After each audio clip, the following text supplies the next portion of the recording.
इस वीडियो में मैं आपको AGTA की कट ऑफ बताऊंगी।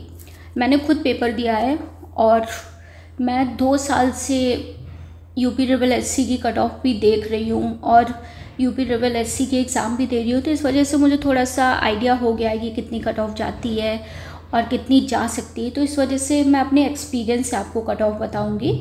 अगर आपको थोड़ा बहुत चेंजेस लगे तो आप कॉमेंट कर दीजिएगा। तो स्टार्ट करते हैं। तो सबसे पहले आप सीट देख लीजिए। तो टोटल जो सीट है वो 3446 है। ये वर्टिकल हॉरिजेंटल की सीट का डिस्ट्रीब्यूशन है, ये देख लीजिए एक बार। और ये जो है वो हॉरिजेंटल है, इसमें मेन जो है वो गर्ल्स का है। और यहाँ पे ये फ्रीडम फाइटर है, ये PH है, ये सब देख लीजिएगा सीट का डिस्ट्रीब्यूशन। अब मैं आपको बताती हूँ। तो आप लोगों को पता होगा कि एग्ज़ाम में जो प्रेजेंट थी वो 90% थी, ओनली 10% अब्सेंट हुए थे। तो अप्रॉक्स मान लेते हैं कि 34 to 35,000 लोगों ने एग्ज़ाम दिया है। और डिफरेंट यूट्यूब की वीडियो से और टेलीग्राम चैनल से और लोगों से बात करने पे मुझे जो बॉयज़ के एवरेज मार्क्स पता चले हैं वो हैं 40 to 45। अब एवरेज मार्क्स मैं आपको क्यों बता रही हूँ, क्योंकि जो कट ऑफ बनती है वो एवरेज मार्क्स के थोड़ी से अबव बनती है। तो बॉयज़ के जो एवरेज मार्क्स आ रहे हैं वो 40 to 45 आ रहे हैं। अब गर्ल्स की बात कर लेते हैं। तो गर्ल्स जो मैक्सिमम नंबर में थी वो 3K, मतलब इससे ज़्यादा गर्ल्स नहीं होंगी एग्ज़ाम में जितनी प्रेजेंट थी, मैं आपको वो बता रही हूँ। 3000 से ज़्यादा गर्ल्स थी नहीं और डिफरेंट डिपार्टमेंट की थी, एग्रीकल्चर, हॉर्टिकल्चर और होम साइंस, इंजीनियरिंग और भी था एक दो। तो मोस्ट ऑफ द गर्ल्स जो है वो होम साइंस से बिलोंग करती है, क्योंकि एग्रीकल्चर में भी गर्ल्स की स्ट्रेंथ कम होती है, हॉर्टिकल्चर में भी और इंजीनियरिंग में भी, आप लोगों को ये पता होगा। तो मैक्सिमम जो गर्ल है वो होम साइंस की है। और आपको पता होगा कि होम साइंस में एग्रीकल्चर तो पढ़ाया नहीं जाता है, 1-2 सेमेस्टर में थोड़ा बहुत पढ़ाया जाता है। तो आप लोगों को पता होगा कि होम साइंस के लिए एग्रीकल्चर बिल्कुल न्यू सब्जेक्ट है। तो इस हिसाब से भी कट ऑफ बनेगी। और एग्रीकल्चर जो है वो सेकंड नंबर पे है गर्ल्स की स्ट्रेंथ के मामले में। तो ये गर्ल्स का हो गया। और गर्ल्स के जो एवरेज मार्क्स बन रहे हैं वो 28 to 30 मार्क्स बन रहे हैं, ये एवरेज मार्क्स हो रहे हैं। तो अब एवरेज मार्क्स आपको पता चल गया होगा कि बॉयज़ के जो है वो 40 to 45 बन रहे हैं, गर्ल्स के जो है वो 28 to 30 बन रहे हैं। मे बी इससे कम भी जा सकते हैं, बट मेरी जिनसे बात हुई सबके 25, 35, 30 इन्हीं सब में है। तो मैंने सबका एवरेज निकाला तो 28 to 30 मार्क्स आ रहे हैं। और PH जो है वो ऑलरेडी इतने कम नंबर में होते हैं, तो जितने भी PH होंगे मोस्ट ऑफ दी का सिलेक्शन हो जाएगा। तो PH और फ्रीडम फाइटर और PH जो है वो थोड़ा सा टेंशन फ्री रहे, क्योंकि ऑलरेडी बहुत कम नंबर में होता है। और आप लोगों को जब DV कॉल आएगा तो ऑलरेडी वो बहुत कम नंबर पे आएगा। तो ज़्यादा टेंशन मत लीजिएगा कि अगर आपके नंबर भी थोड़े बहुत कम है तो आप लोगों का चांसेस है। तो अब मैं आपको फाइनल कट ऑफ बताती हूँ। कट ऑफ बताने से पहले मैं आपको एक पॉइंट बताती हूँ, वो है जर्नल और OBC के बीच डिफरेंस। वैसे जो जर्नल वैकेंसी होती है जिसमें स्पेशल क्वालिफिकेशन नहीं होती है, डायरेक्टली मांगा जाता है कि आप 12th प्लस हो या फिर ग्रेजुएशन हो, उन सब वैकेंसी में जर्नल और OBC का जो डिफरेंस होता है वो 2 मार्क्स होता है मैक्सिमम। यूपी ट्रिपल एससी का मैं आपको बता रही हूँ। आप किसी भी वैकेंसी का देख लीजिएगा, लेखपाल का देख लीजिएगा, किसी का भी देख लीजिएगा, तो मैक्सिमम जो डिफरेंस होता है वो 2 मार्क्स होता है, उससे ज़्यादा नहीं होता है। बट जो भी वैकेंसी जिसमें स्पेशल क्वालिफिकेशन हो जाती है, तो जर्नल और OBC का जो मार्क्स डिफरेंस है वो 2 मार्क्स से ज़्यादा रहता है।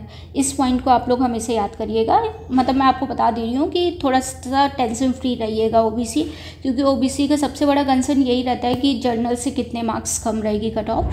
तो आप लोगों की 2 मार्क्स से कम, 2 मार्क्स से ज़्यादा डिफरेंस रहेगा जर्नल कट ऑफ से।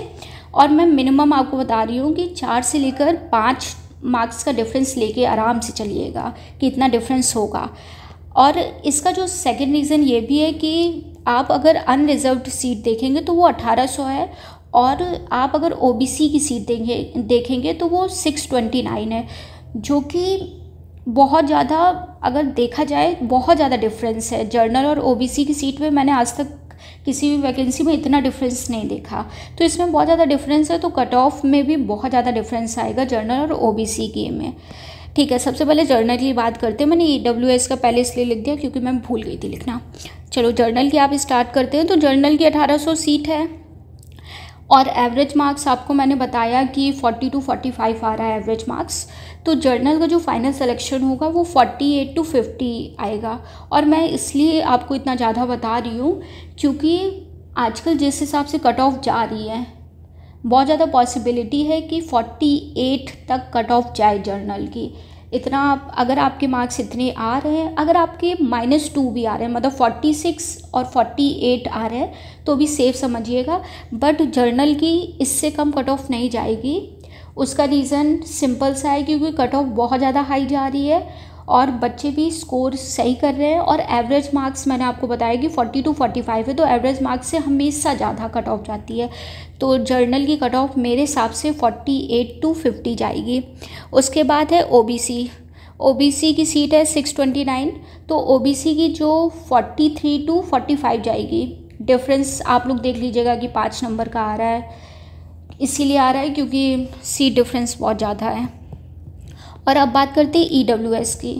देखो EWS का कट ऑफ जो है वो इस पे भी डिपेंड करता है कि उनके सर्टिफिकेट सही हैं कि नहीं। और मुझे लगता है कि एग्रीकल्चर में मोस्ट ऑफ दी स्टूडेंट के EWS सर्टिफिकेट बना होगा। तो EWS का 2 पॉसिबिलिटी है। अगर सर्टिफिकेट जितने लोगों का बना है अगर वो वैलिड हुआ तो EWS की कट ऑफ जो है वो OBC से ज़्यादा जाने की चांसेस है, क्योंकि एग्रीकल्चर में मोस्टली मिडिल क्लास बच्चे होते हैं और उनका EWS सर्टिफिकेट ज़रूर बना होगा। अगर स्टूडेंट का वैलिड सर्टिफिकेट नहीं होगा तो OBC से कम कट ऑफ जाएगी। तो आप ये दोनों पॉइंट को देख लीजिएगा। तो मेरे हिसाब से अभी मैंने कम लेके चलाई क्योंकि बहुत सारे बच्चे होंगे शायद ना बनवाए हो, तो मैंने 40 to 43 रखा है कट ऑफ सकता है अगर वैलिड सर्टिफिकेट हुआ तो। अब नेक्स्ट बात करते हैं SC की। तो SC की सीट 509 है जो कि बहुत ज़्यादा है। OBC की 629 है और SC की 509 है। मतलब इतना कम डिफरेंस मैंने नहीं देखा है। पता नहीं क्या ही सीट डिस्ट्रीब्यूशन हुआ है इसमें, पर कोई बात नहीं। तो SC की है 509 और मुझे लगता है इसका कट ऑफ जो है वो 34 to 35 मार्क्स जाएगा। और ST का 30 मार्क्स जाएगा और 30 मार्क्स से कम भी जा सकता है। इसका वो डिपेंड करेगा कि ST के स्टूडेंट है भी कि नहीं है। पर मुझे लगता है कि 28 मान के चलो, मुझे लग रहा है 30 थोड़ा सा ज़्यादा हो गया, पर 28 या फिर 26 मान के चलो ST की कट ऑफ। और गर्ल्स की कट ऑफ जो है वो 28 to 30 मार्क्स है, क्योंकि एवरेज उनके आ रहे थे 25-30 इतना एवरेज आ रहा था। तो मुझे लगता है कि गर्ल्स की सीट ज़्यादा भी है, तो 28 to 30 मार्क्स अगर उनके मार्क्स आ रहे हैं तो अपना फाइनल सिलेक्शन माने। PH वाले का 25 मार्क्स और फ्रीडम फाइटर का 25 मार्क्स। अगर आपके इससे कम भी आ रहे हैं और अगर कम बच्चे भी हैं, PH और फ्रीडम फाइटर में थोड़े कम बच्चे हैं, अगर आपके मार्क्स कम भी आ रहे हैं तो भी आप पॉजिटिव रहिएगा, क्योंकि ऑलरेडी कम बच्चे होते हैं तो सिलेक्शन होने के ज़्यादा चांसेस हैं। तो मेरे हिसाब से ये कट ऑफ है। अगर आपको कुछ चेंज लगे तो बताइएगा।